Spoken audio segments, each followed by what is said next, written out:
தெரிவித்திருந்தால் கூட்டணி குறித்த எல்லாமே அந்தந்த நேரத்தில் எங்களுடைய தலைவர் எதாவது ஃபைனலைஸ் ஆகுதோ அறிவிப்பார். தொடர்ச்சியா அதிமுக இது வரைக்கும் டைரக்டா விமர்சனம் பண்ணாத உங்களை நேரடியா தாக்கி இருக்கிறாங்க. ஆனா கட்சியிலிருந்து பெருசா ஒரு எதிர்வினை இல்ல. அண்ணா திராவிட முன்னேற்ற கழகத்திலிருந்து அதாவது கடந்த வாரம் எங்களுடைய தலைவர் எங்களுடைய கட்சியின் நிலைப்பாடு கொள்கை கூட்டணி குறித்த நிலைப்பாட்டில் தெரிவித்திருந்தார். அதிமுக அவர்கள் திமுகவை எதிர்த்து ஆரம்பிக்கப்பட்ட கட்சி. அவர்கள் திமுகவை எதிர்த்து பேச வேண்டுமே தவிர அவங்க திமுகவை எதிர்த்து பேசுவதற்கு தயங்கி கொண்டு இன்னைக்கு அவர்களுக்குள்ள ஒரு சில முரண்பாடுகள் இருக்கு. அதை மாற்றுவதற்காக எங்களை பற்றி பேசிக் கொண்டிருக்கிறாங்க. எங்களுக்கு எங்களுடைய தலைவர் சொன்னதை போல எங்களுக்கும் திமுகவிற்கு மட்டும்தான் போட்டு, எங்களுக்கு மற்றவர்களை பற்றி களத்தில் இல்லாதவர்களை பற்றி எந்த கவலையும் இல்லை. அதாவது புரட்சி தலைவர் எவ்வளவு கஷ்டப்பட்டு இந்த கட்சியை ஆரம்பித்தார்னு தெரியும். அவருடைய அனைத்து உழைப்புகளையும் இன்னைக்கு இருக்கிற அதிமுக இருக்கிற அந்த ராயப்பட்ட கட்டடம் அவருடைய சொந்த உழைப்பில் உருவான ஒரு கட்டடம். அம்மா கிட்டத்தட்ட 30-35 வருடமும் அவருடைய மொத்த உழைப்பையும் உயிரை கொடுத்து அந்த கட்சியை வளர்த்தெடுத்தார்கள். இன்று அந்த கட்சியுடைய நிலை என்ன பொதுமக்கள் அனைவருக்கும் தெரியும். அந்த கட்சியின் நிலையை பார்த்தால் நாங்கள் அதனை பார்த்து வளர்ந்தவர்கள் எங்கள் அனைவருக்கும் அதிமுகவுடைய நிலை மிகவும் வருந்தத்தக்கதாக இருக்குது. மொத்தமாக அவர்கள் தங்களை காப்பாற்றிக் கொள்ள அவர்கள் எடுத்திருக்கும் நிலைப்பாடு அதை பற்றி நாங்கள் விமர்சனம் செய்யலாம். ஆனால் அவர்கள் அதை பற்றி நாங்கள் விமர்சனம் செய்யவில்லை. எங்கள் தலைவர் சொன்னதை போல எங்களுக்கும் திமுகவிற்கும் மட்டும்தான் போட்டி, மற்றவர்களை பற்றி பேச நாங்கள் விரும்பவில்லை. மற்ற வேற ஏதாவது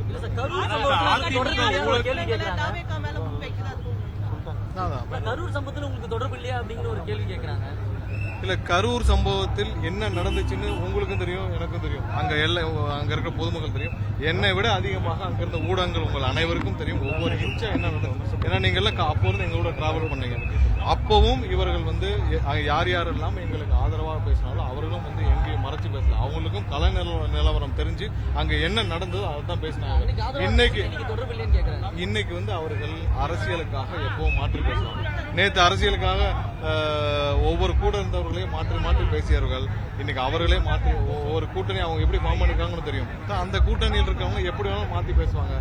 கரூர் சம்பவத்தில் என்ன நடந்தது பொதுமக்கள் அனைவருக்கும் தெரியும், உங்களுக்கும் தெரியும்.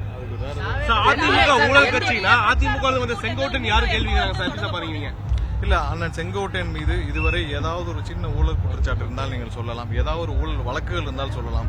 எங்கள் கட்சியில் எங்களுடைய தலைவருடன் பயணிப்பவர்கள், எங்களுடைய தலைவர் போனா அன்னைக்கு சொன்ன மாதிரி தான் அவர் தலைவருடன் பயணிப்பவர்கள் அவரை மாதிரியே இருக்க வேண்டும் என்றுதான் எங்களுடைய தலைவருடைய வேண்டுகோள். அப்படி இருப்பவர்கள் மட்டும்தான் எங்களுடைய தலைவரோட பயணிக்க முடியும்.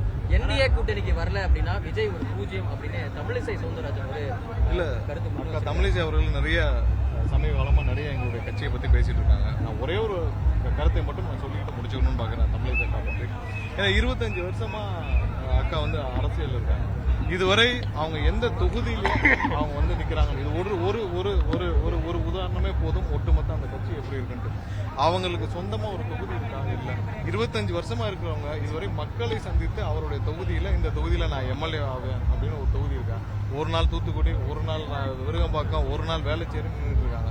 இப்படிலாம் இல்லாம மக்களை சந்தித்து மக்களுடன் இருந்து மக்கள் மீது நம்பிக்கை வைத்து அவர்கள் வேலை செய்தாலே போதும். மக்கள் அவர்கள் ஏற்றுக்கொள்வார்கள். தினமும் காலையில் எந்திரிச்சால் நாங்கள் கூட்டணியில் வர வேண்டும் நாங்களும் 6 மாதமாக இதற்கு பதில் சொல்லிவிட்டோம்.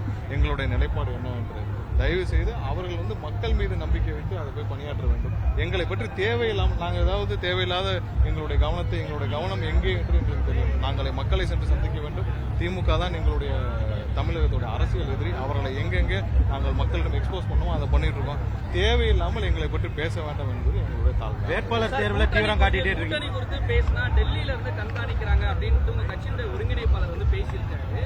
என்ன நடக்குது? டெல்லியில இருந்து ஏதோ அழுத்தம் இருக்கா, இல்ல உங்களுக்கு கூட்டணியில யாரும் வரவிடாத அளவுக்கான சில சூழ்ச்சிகள் நடக்குது? எல்லாருக்கும் அதாவது கூட்டணியில் நாங்கள் ஏன்னா எங்களுக்கு இருக்கிற மக்கள் செல்வாக்கு இந்தியாவில் யாருக்குமே கிடையாது. நாங்கள் கூட்டணியில் வர வேண்டும் என்பது எல்லாருடைய விருப்பம். இன்னைக்கு 2 நாளா பத்திரிகையில் சொல்லிட்டு வரீங்க, அவருடன் கூட்டணி இவருடன் கூட்டணி, நாங்கள் யாருடன் கூட்டணி இருக்கிறோம் என்று அவர்களே ஒரு யூகத்தில் சொல்லிட்டு இருக்கீங்க. அது எதுவும் உண்மை இல்லை. அந்த மாதிரி எந்த உண்மையும் இல்லை. ஏதாவது கூட்டணியில் முடிவுகள் எடுக்கப்பட்டால் எங்களுடைய தலைவர் அபிஷியலா அறிவிப்பார். நீங்க யூகத்தின் அடிப்படையில் 2 நாட்களாக ஐயா திரு ராமதாஸ் அவர்களுடன் பேச்சுவார்த்தை நடத்தி கொண்டிருக்கிறோம். இது மாதிரி பல யூகங்கள் வருது. அந்த யூகங்களை தயவு செஞ்சு பத்திரிகையாளர் தவிர்க்க வேண்டும் என்று கேட்டுக்கிறோம். ஏதாவது ஒரு அபிஷியல் அறிவிப்பு எங்கள் தலைவர்